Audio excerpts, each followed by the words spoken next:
The Positive Productivity Podcast, episode number 7. Welcome to Positive Productivity Podcast, where we empower our audience to achieve and appreciate personal and professional success, especially in the face of adversity. Listen in as our guests reveal their stories of challenges and hurdles and how they overcame defeat and became triumphant in their endeavors. Let's get motivated and move forward with your host, Kim Sutton. Welcome to another episode of Positive Productivity. This is your host, Kim Sutton, and I am thrilled to be sharing this message with you today. Just over a year ago, I found out that I married Mr. Miyagi, and I did not even know it. To explain what I mean, we were driving home from visiting family, and we were discussing a client of mine, and my husband says, "Be the bonsai, baby." Now, to clarify what we were talking about a particularly difficult client who would often come up with crazy ideas at 10 or 11 in the evening, send me a message via Slack, and ask me, yes, at 10 or 11 in the evening, to have a whole new marketing funnel set up and ready to go by the next morning. I don't know how your business works, but this is not how I want to be running my business. I never set my business up to work on nights or weekends, but I realized really fast that I needed to set some guidelines and standards for my clients to follow so that this didn't become a common practice.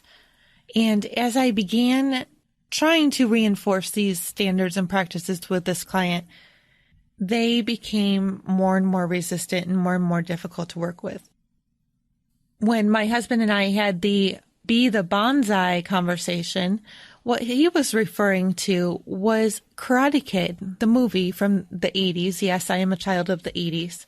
When Mr. Miyagi is explaining to Daniel how to trim the weaker branches to let the stronger branches grow. Well, I don't remember that actually happening in the movie, but I think you get the point. In all parts of our business and personal lives, we constantly need to be trimming off the weaker branches to let the stronger branches of our lives grow. This can mean our personal relationships, our business relationships, the tools and software that we're using, the platforms that we are broadcasting our business messages on.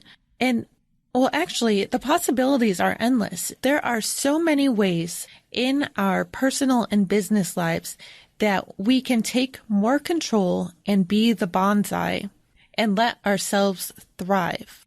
I know you may be wondering what I mean when I say in our personal relationships, so I want to give you a little picture. You'll hear me discuss my social media usage in a few episodes. If I haven't already discussed it, I'll be discussing it in episodes coming up. But I've learned to control the amount of time that I spend on my main timeline when I enter Facebook. The reason why I do this is in my community of friends and family, and I mean those people that I know in person, not just those that I've met online and have connected to. There are some in these community who are prone to posting more drama and more negativity than I am really comfortable with. And while I could simply unfollow them so I am not seeing all of their messages, I really don't want to do that, because if by chance they post something really great or something that really does need to be addressed, I don't want to miss it. But there have also been people in that same community who are constantly just trying to stir up trouble. I'm sure you know the type of people that I'm talking about. They're the people who, no matter what other people type or share on social media, they can always find something to complain about or to criticize. And those people, I just really don't want in my circle of sanity, I'm going to call it, on social media. So over time, I have been unfriending or unfollowing them on Facebook or on Twitter. And there's nothing wrong with that. I have been asked why I unfriended or unfollowed somebody, and I've simply gone back and I've said, look, I'm trying to get myself into a more positive headspace, and I'm sorry, but you're not contributing to it. So if you find yourself able to post messages that are more positive and you're able to be more supportive to the community around you, then let me know and maybe we can reconnect. But for right now, I'm sorry, I need to keep you outside of my happy little circle. Hey, I know that I cannot always be looking at the world through rose-colored glasses, but if it helps me stay in a happy place through my day where I can be more productive and more positive in my journey, then that's really where I want to be.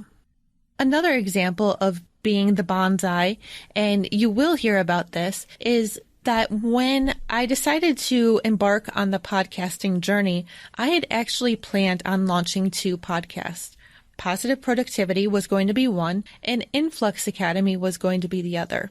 As a digital marketing strategist, I believed that I wanted to start a podcast for people who were launching new products. I wanted to give them stories from other people who had launched. I wanted to give them tips from people who were in the same realm. But as it came closer and closer to launch day, I realized this is not where my passion is. Yes, this is something that I do to make money. But if I put this time into a podcast as well, I'm going to quickly fizzle out and I'm going to lose all passion for digital marketing whatsoever. So that podcast idea was shut down. Now, some of those episodes, because I had recorded quite a few, are going to come into the Positive Productivity podcast and be shared with you all because they were filled with great content. But I had to make that decision. It's really important as small business owners that we take a look at everything that we are doing and we make sure that it's in line with our purpose. The 3 words that I really want to live my life by are positive, purposeful, and productive. And having that extra podcast was not going to help me live those 3 words. So I want to ask you what your 3 words are. And yes, I would really love it if you visit the podcast page at thekimsutton.com/podcast and leave a comment underneath episode 007. I had to look that up. Sorry. And let me know what your 3 words are. And then start looking at all the opportunities that come your way, what activities you're working on, and think about them. Are these activities, are these opportunities in line with you living a life that is truly in line with those 3 words? This past weekend, I read Rework by Jason Fried and David Heinemeier Hansen. I hope I'm saying those correctly. And this is a book I had been hearing about a lot, especially while listening to podcasts. If you haven't read it yet, and even if your business has been around for quite some time, I definitely recommend that you pick it up. You can pick it up through Amazon or Audible. I definitely recommend that you pick it up and read it ASAP. Now, I do want to give you a little disclaimer. At first, I thought, why am I continuing to read this? I'm beyond what they're talking about. But as you get further into the book, you'll understand what I'm talking about. But I picked up a few phenomenal quotes in the book that I just want to share with you because they are so in line with the Be the Bonsai philosophy. Now, you know I don't really like to cuss a lot on here, but I can't really alter this quote to make it work as well as they said it. The first quote is, "Cut your ambition in half. You're better off with a kick-ass half than a half-assed whole." Now, I'm not telling you to cut out your ambition whatsoever or to get rid of it, even slightly, but don't try to take on 10,000 things and do each of them mediocrely. Is mediocrely a word? Anyway, don't try to do them in a mediocre manner. Cut your task list and your goals list in half and try to do those items to the best of your ability. And the second quote from the book that really resonated with me, and this really goes in line with Be the Bonsai, was getting to great starts by chopping out anything that's merely good. Wow. If you want to learn more about Rework by Jason Fried and David Heinemeier Hansen, please just jump over to thekimsutton.com/read-with-Kim, and this is going to be in the show notes. And you can see my review of the book, and there's a link that you can click through to Amazon. Again, I want to thank you for being here to listen today. No, this isn't going to be a long episode, But I just wanted to share now I guess it's my husband's, Be the Bonsai message with you, and I hope that you can find a way to work it into your everyday. Hey, this is Kim Sutton, host of the Positive Productivity Podcast, and I just want to thank you so much for listening to this episode.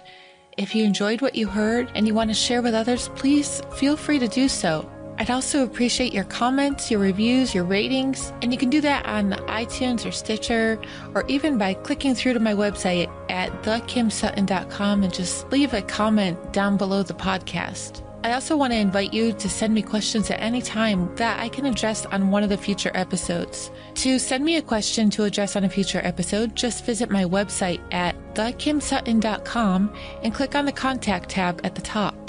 Again, thank you so much for listening to this episode, and I wish you a day filled with positive productivity.